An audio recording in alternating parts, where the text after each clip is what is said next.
Hi, it's Ramsey Dewey over here in Shanghai, China. Welcome to another edition of Q&A with the Coach.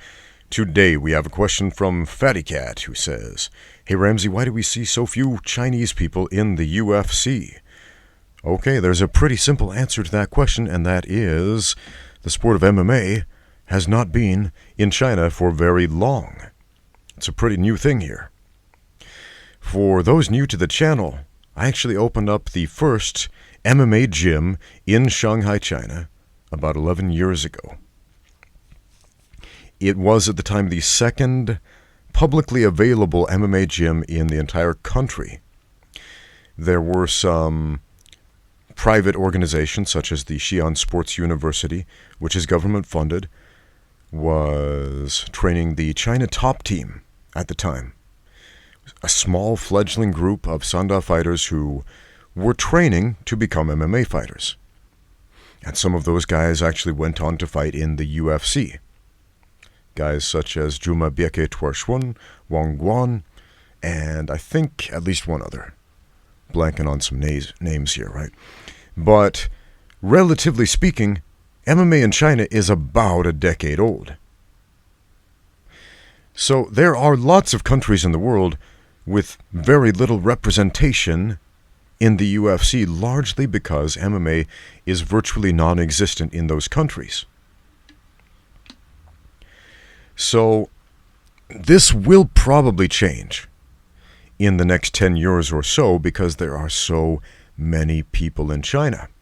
And the UFC has invested heavily in China. They built their second performance institute here in Shanghai. The first one over in the United States, I believe that one is in Las Vegas. Correct me if I'm wrong about that. But their second performance institute worldwide is here in Shanghai, in my hometown. Why would they do that? Man, even way before they had a UFC event, about the same time I got here to China, the UFC sent out some representatives over to Beijing to try to negotiate deals with the government, to try to lay the groundwork for getting the sport to happen in China.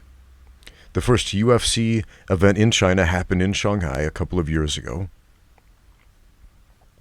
They had Chinese fighters, mostly Chinese fighters, on the roster for the very first time. It was a landmark event for the UFC and also for the People's Republic of China. It was kind of a big deal over here. What was really interesting about that event, I made a whole video about it, was how much the public had become educated about the sport in that period of time. A lot of casual fans, they see an MMA event and they'll see two guys go to the ground and start to grapple and start screaming things like, "Stand them up, ref, they're just hugging. Punch them in the face. If I was in there, I'd throw some knees." And all those silly things that casual fans say. But in China, there really are no casual fans of the sport of MMA. The people who show up to MMA events are the hardcore fans. They are the people who know the moves. They are the people who train.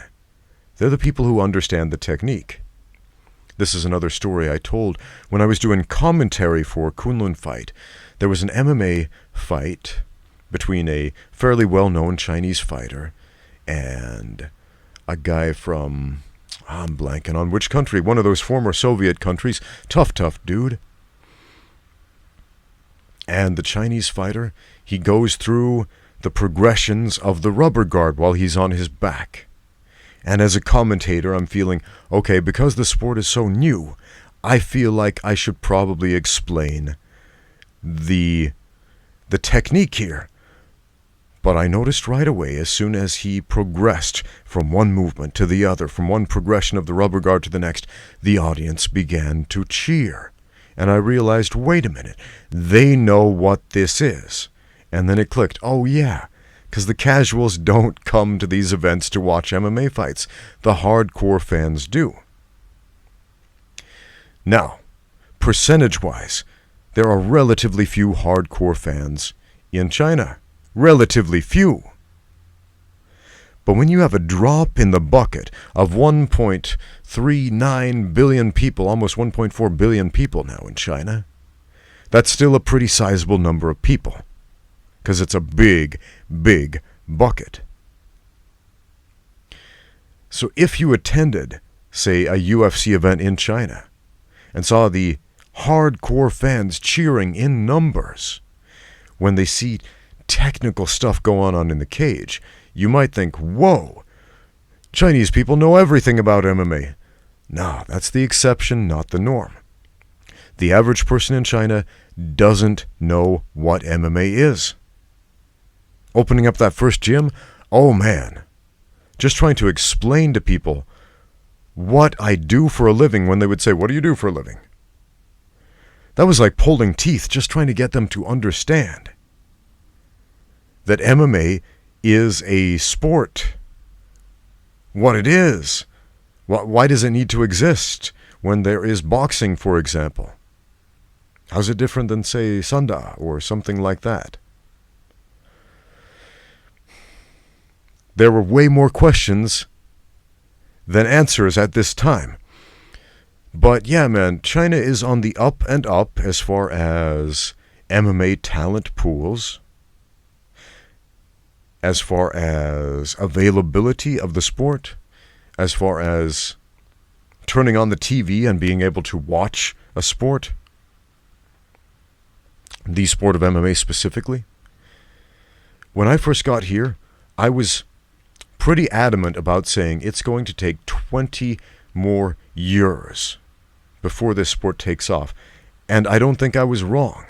It's been 11 years since then, and the groundwork has been laid pretty well. In the next 10 years, that is where I think China is really going to start to shine in the UFC and in the world of MMA at large worldwide. Man, it's playing the long game, man. It's playing the long game. There are a lot of people out there, they cry about representation in entertainment, in movies, in sports, in the workforce, etc. And I understand where that's coming from. But as far as professional sports go, if there is no interest in that country, you're not going to see a representation from that country. If there's no one training in that country, you're not going to see a representation in cage fighting from that country. You gotta lay the groundwork. Anyway, that's a long answer to a very simple question. Thanks for the question. Keep them coming. If you have questions for the next Q&A, please leave them in the comments down below or email me at ramseydewey@gmail.com. Thanks for watching. Now get out there and train.